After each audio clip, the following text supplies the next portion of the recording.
Okay, well, thank you for coming back.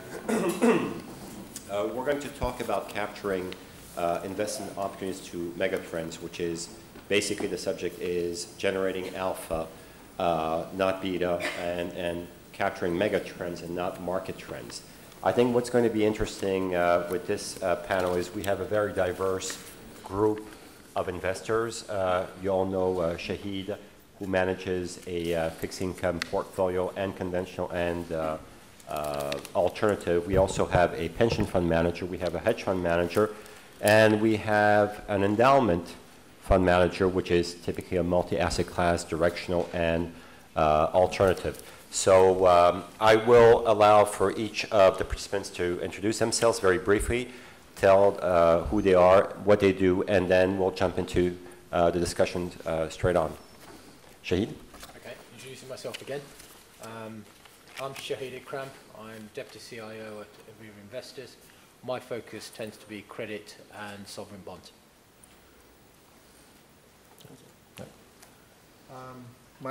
Is it working? Yeah. My name is George Elliott. I'm the founder of Naftili Asset Management. We run niche strategies. We run the second largest shipping hedge fund in the world. It invests on listed shipping equities. We run also the only specialized nuclear energy fund that invests in listed uranium miners or uranium traders and companies involved in the production of electricity with nuclear. I actually got my first gray hair after Fukushima. So back then, when we started the strategies, we didn't know that shipping would be a mega trend. It was one of the most profitable industries in the world for the past decade. Uranium was the best commodity from performance perspective. Even after Fukushima, if you do comparison graphs since 2000, has been the best performing commodity. It has outperformed gold. It has outperformed oil. And since November 2010, we are speculating on Greece. It's actually, we run offices, we have an office in Greece because Greece is one of the major shipping centers in the world. Greece has the largest fleet in the world. The Greek fleet transports about 40% of global trade.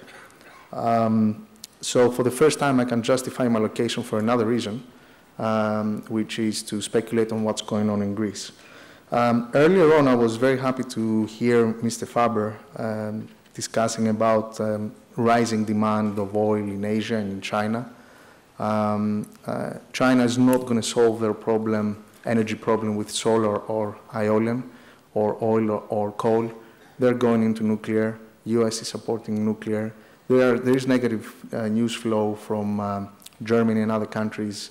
But definitely the only way for China to solve their energy problem is nuclear. And after Fukushima, the investment opportunities there are incredible.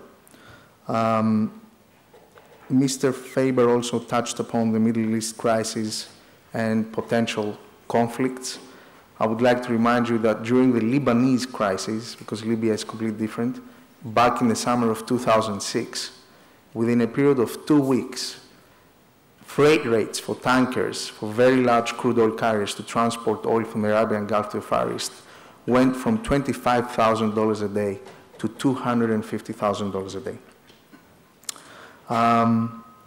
I would like also to talk about gold. We disagree completely with the concept of gold and whether it's going to go up or down. I cannot understand gold, and I would like to quote a famous investor that said, why should I invest in something that it is very heavy to carry, you need to pay a lot of money to transport, store it, and make sure it's safe, and it doesn't generate any cash flow? I mean, from an investment perspective, I never understood gold. Maybe I'm wrong, but that's why I decided to follow niche strategies rather than try to understand what's going on in the world from Greece or from a macro perspective. George, maybe we'll allow Paddy to introduce himself, and then we'll get into the heat of the subject. Okay, I apologize. You wanted to reach words? No, we'll get there. Yeah. Okay, I apologize. No problem. Good afternoon, everyone. I'm Paddy Dowdall, and I manage a pension fund based in the UK, in Merseyside, in Liverpool, which is a public sector pension fund. So its sponsor is the UK government. And the biggest trend that we're finding difficulty with is that our sponsor, the UK government's gilts, are yielding such a low amount that it means that our liabilities are higher in value than our assets. And that's really the key trend in terms of hedge funds that we've been looking at over the past 5 years or so, is that the trend of fixed income outperforming both equities and hedge funds. And we've been looking at our allocation to hedge funds and the portfolio construction of hedge funds within that environment. Thank you. Hello everyone, I'm Steve Keating. I'm with the George Washington University Investment Office in Washington, D.C. I help look after the university's endowment fund, and I'm a generalist. And good afternoon everyone. My name is Barry Parr. I was until recently the trustee of what is called the Orange Pension Scheme, that's the Orange Telecoms company in the UK. I'm now co-chair of something called the Association of Member-Nominated Trustees. For those that don't understand the UK structure, the UK pension trust-based schemes are obliged to have approximately 1/3 of their members as lay trustees, and our organisation is a support network for those trustees, and we currently represent about something over 200 different pension schemes with assets of about 200 billion or something over that. Okay, well, this morning we talked a lot about different mega trends. I mean, some of them actually could be disputed here and will be disputed. One which is the rise of gold, the rise of commodities, the debt crisis, you know, how long that's going to take to capitulate. One trend which is very obvious is we live in a 0% interest rate environment. I mean, I was recently in Switzerland where it's a difficult time for Swiss bankers because they have people coming with money, depositing and saying, well, you're not going to get remunerated for that money which we've just deposited.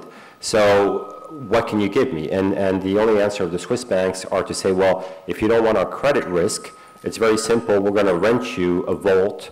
We're going to buy you Swiss francs, I mean, really notes, we're going to store in the vault, and this is our service. So this is the environment we live in, and I think that's maybe a trend to stay. I mean, Bernanke reminded it some time ago that the 0% interest rate factor might last at least until 2014. So with that environment, maybe, Shahid, you touched on it. What is your view, especially on the fixed income, you know, alternative or conventional that you see, you know, has alpha generating strategies? Okay. I guess we have to sort of begin with this synopsis that the Swiss are taking capital, looking for a home to basically park. I mean, in essence, what we're seeing is we're seeing a huge creation of liquidity on a global basis. And that liquidity is being generated by central banks in the hope that it's basically manifested within economies, it engineers economic growth, and interest rates can be then pushed back up. Clearly, if we look at the velocity of money on a global basis, it is flat on its back. So in some sense, I mean, all we are doing is kind of recirculating the, the liquidity that is in the system. So unfortunately, I don't hold much hope up in terms of a return on this capital. But then basically when you're borrowing at 0% rate, then, and with rates being where they are, one has to question, if you back that out of a mathematical formula, what would that tell you? It tells you that we're in very, very dire situations. If banks are now basically giving you nothing on your on your cash, they have no use for that cash. So it really begs a question of the sort of financial system as we go forward, whether the sort of value of paper money, or fiat money, is still something that we should be looking to embrace, or whether we should be looking at other asset classes. And I guess that's where sort of commodities, investment in emerging markets, and potentially investing for more volatility is probably the answer. But in a traditional sense, what do you do with that cash, there's very little to be done with that cash. George, you hinted that your first gray hair was Fukushima. I guess the rest was the Greek debt crisis. What is it that you're doing in this 0% interest rate environment going forward, where you see some alpha generation? I mean, you hinted to the fact that you don't believe that the euro will disintegrate, unlike what John hinted to, but also you don't believe in gold. Where do you see the alpha being generated? First of all, I apologize for getting carried away. Greek banks offer anywhere between 5 to 7% rate on deposits these days. So you have to do a little bit of homework in order to place money there. If you do some homework, you will see that, for example, National Bank of Greece is a major shareholder of Finance Bank in Turkey. They have a subsidiary in Malta. That will give you anywhere between 3.5% to 5% on euro deposits. So you have to do some homework and look at underlying subsidiaries of Greek banks that they have much better credit rating. Unfortunately, we don't have the luxury of holding cash in our funds. Investors don't like to pay hedge fund managers management fees to hold cash. But we also, that's not the main reason. We like to invest the capital that is allocated to us. We are focusing tremendous on Greece. I really like to use the phrase, I view Greece as my retirement trade. I would have to disagree with John Taylor that he says that Greece, Portugal, and the rest of the Europe is dead. Greece was forced to implement 70 new reforms for the economy in the past 2 weeks. Wages have dropped by 40%, and the minimum wage is down to 450 to 550 euros, and that's implemented from March 1st of 2012. I personally missed on the Mexico trade. I was at university back then. I missed on the Russian trade in 1998. I missed on the Argentina trade in 2001. Mr. Faber said that you could buy the whole of the industry of Argentina for a penny. We're committed not to miss on the Greek trade. Things are pretty cheap there. It's going to get ugly before it gets better, but you have to do your homework. Patty, what are your challenges on the pension fund side? I mean, again, we deal a lot with fixed income, obviously, but where do you see the alpha being generated? I mean, you share George's view on, Greece being possibly, out of the woods and an opportunity? As a pension fund manager, I don't like to try and call asset allocation because generally as a group, we're not very good at it. So what we like to try and do is to pick people with such skills. If you look at tactical asset allocation of asset holders, it's abysmal, and even the professionals, it's quite difficult. I think to go to your point on alpha, and the low interest rate environment, if people say at times, let's say 3% alpha is too low, well, actually, it's that'll put you in I would say the top decile. And if you get 3% alpha, say on returns that are in the region of 2 to 5%, it's actually a very considerable proportion of your overall return. And I think that's where we're looking as a trend, that your overall returns from most asset classes are going to be low, and the skill elements of that is going to be much higher. Then comes the difficulty of accessing the skill and picking it, because if you assume it's a zero-sum game, it should even itself out. So we're focusing, I think, on the trends of identifying manager skill, and also being aware that it is manager skill in its own right is volatile, and you have to be there for the long term.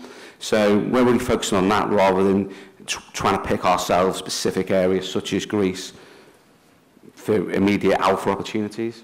Okay. Well, thanks, Patty.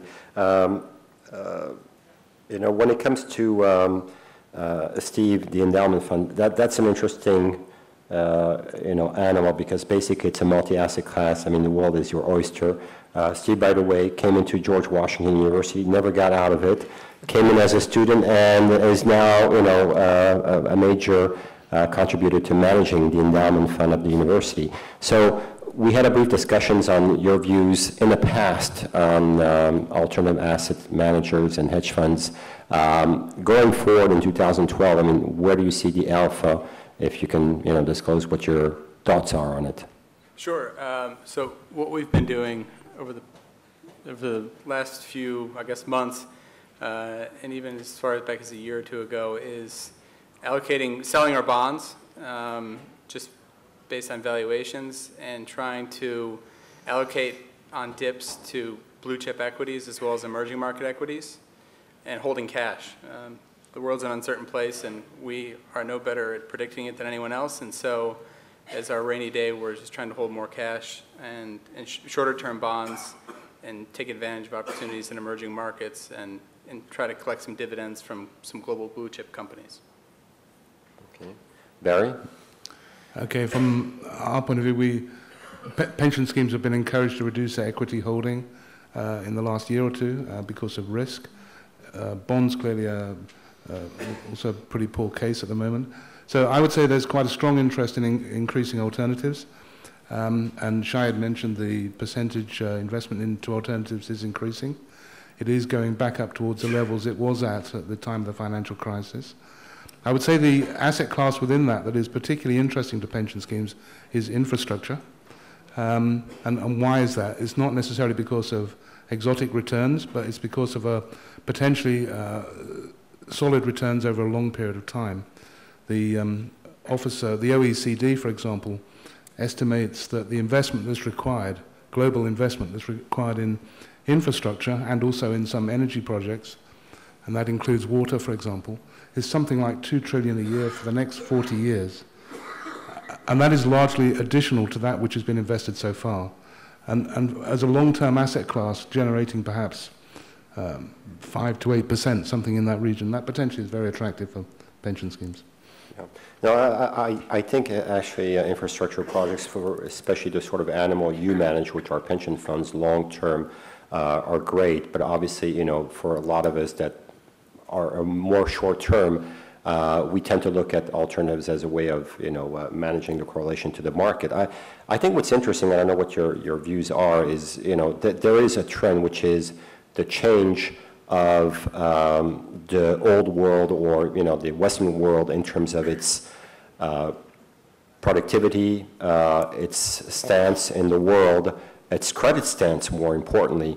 And there is also a sea change when it comes to Asia, going from, I would say, high yield to high grade. And maybe there's a lot of arbitrage that still can be made in that scene, where people still believe that these are emerging markets where they're actually being upgraded in terms of rating. I mean, Indonesia is the perfect example, where suddenly you see that in a world of massive debt, devaluation, and credit downgraded, you actually have some light. So, Shahid, do you have a view on that?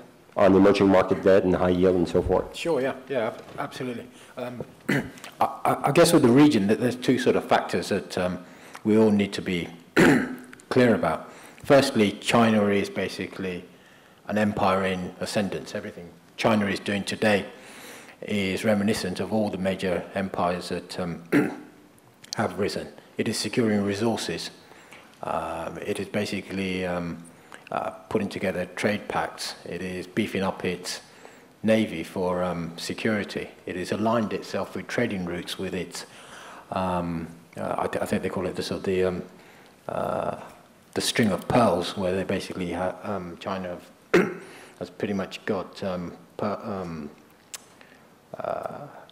trading routes secured all the way from northeast China all the way through the Gulf and along the eastern border of Africa. And as time progresses, we're seeing sort of more inter-regional trade, so less dependency on the West. And I think if you then sort of couple that with the fact that demographically the Western economies are growing old, they're probably too rich, too lazy in comparison with sort of the younger, vibrant generation you have in this region. And even the economy like Egypt and Libya, you know, there is the MTV, CNN type of culture where there is big aspiration to have all the sort of luxury goods, the dynamics that the West has been used to. And all those industries will develop over time in the actual region. One thing we kind of do from an asset allocation perspective at Aviva is we'll take the valuation of each individual sector, each individual market,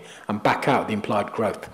And what that currently shows me is that if I was to look at European bonds or US treasuries, they're pretty much implying for the next 10 years we get negative growth of around 0.5%, which is probably fair with the deleveraging that is required. So there's probably very little value there, and if we actually surprise with any upside going forward, then bonds could sell off. When I look at emerging markets, then we're effectively backing out a growth rate around sort of 3%. And you could argue we're probably going to get better growth than 3%. So there probably is good sort of valuations there for from an emerging market perspective, backed by this kind of mega trend idea where a greater proportion of GDP should be coming from the region. I guess the final point I'd make is that if you look at typical investors or investment indices, they tend to be market cap weighted. Now, if we were to readjust that for a GDP weighting, you'd find that these economies in this region take up a bigger holding in terms of asset allocations, and that's probably where we will end up. Yeah, I think one of the mega trends that we're seeing on the fixed income side is obviously a sea change in terms of a credit stance in the world. You hinted to also, you know, the maturing emerging markets, or I would almost label it the gentrification of, you know, China, the Middle East, and oddly enough, the impoverishment of the West, you know, and I think, George, you hinted to the fact that, you know, now wages need to come down seriously in Greece for them to recapture their productivity. I'm going to open up for questions to any of the panelists on any topic. Yes? Mike, please. Thank you. My question is for Shahid. Shahid, somebody from the West, I find it interesting, your comments on the West being lazy, et cetera, but yet, please explain to me, every time there's a crisis somewhere in Asia or anywhere in the world, everybody runs into the US dollar, everybody runs into the US bond market. I believe the Asian currencies weaken, and if you're managing this much money, not only you or somebody, where are you going to put your money if there's another crisis, as Mr. Faber says? I do not see where the liquidity and the strength of the capital markets are in the emerging markets. Thank you for that question. I guess in the shorter term, nothing changes. You know, we still kind of go running for US treasuries and the US dollar. And it's a poignant point. The US dollar seems undervalued on every measure that we look at. And if anything, we're now beginning to find that the European currency is probably the currency which is now the funding currency of choice with the amount of euros that are in the system. The one thing I would say is that there has been an incredible amount of change in this region since the Asia crisis.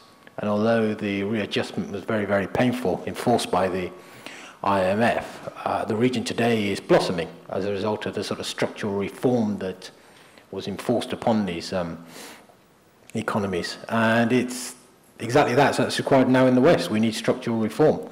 Germany has shown the way, where for 10 years it accepted the fact that they could plod along with 0.5% to 1% type of GDP growth. But yet, when you kind of look at the crisis, Germany has kind of done reasonably well. It's been kind of coming in with 2.5% types of economic growth. It shows the power of longer-term structural thoughts and dynamics which can be put into play. I guess the question in terms of explicitly, if there was a crisis, what would we do? Well, I guess it depends what type of crisis we're talking about. I mean, China today owns a hell of a lot of US treasuries, and the fall in the UK empire really came about, or you can sort of pinpoint it to the Suez Canal scenario where the US threatened economic sanctions. So there has been a big, although the baton may not have been passed from west to east, the east now does have a bigger sort of pulling power in terms of having a seat at the underlying table. But I guess in short term, we stick with the dollar will benefit, and particularly when you kind of look at globally, certainly in the Western economies. I mean, Europe is a difficult place to actually allocate capital. Japan continues to meander along, and you've got an activist central bank in the US. But over time, I think you'll find that this region will basically decouple itself, both politically and economically. Any other questions? Yes? Microphone here, please.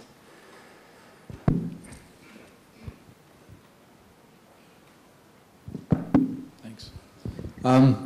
George Elliott may have gone off track a little bit, but I think he was making an interesting point about gold. I'd like to hear your views in a bit more detail as to why you think such an asset class is not much value from the point of investment. And when I say investment, I mean sort of long-term in a very holistic way, not just as something which also generates cash, which is probably one of the few negative things about gold. Gold's been held and proven over, I'd say, centuries as a solid investment, especially in times of severe crises. It's something that's been held and accepted by people all over the world, no matter what level of development. And therefore, I'd like to know more why you think gold's really just flavor of the month or so or more at the moment. The answer to that is quite simple. When you spend 95% of your time implementing niche strategies, and you highly specialize on specific sectors in order to generate returns for your investors, you tend to avoid, taking positions on things you don't understand. So as simply as possible is something that me, personally, I don't understand. Why I should hold gold? I would like any investment that I make to generate returns, to generate cash flow. During crises, during wars, shipping generated much higher returns than gold. You can look at it, in history. So there's no other way I can answer your question. I respect every investor's opinion. That's why we're here to debate. But unfortunately, gold is something that me personally, I don't understand. And that's how we make money. We try to understand things that are under-researched, and other people do not want to spend time and resources to do research and understand. Yeah, I think gold is the way it's been expressed at the beginning of the conference is very much of a black swan investment. And I think there was a question from Mark saying, well, who's long gold here? Well, I have a bit of gold in my clients' portfolios, not much, something like 5%. And you guys obviously don't hold, maybe your wives do, hold more gold than you do. But I know one Swiss bank, it's a very well-known Swiss bank because it had been hurt by the Bernard Madoff scandal and had to reimburse all of its clients, so you can see what I'm talking about. They have an allocation in their balance mandates of 30% of gold. So, some people are very long gold on a historical basis, and you will see that phenomenon a lot in the private banks. I know another private bank that says to me, all my capital is in gold, the capital of the bank.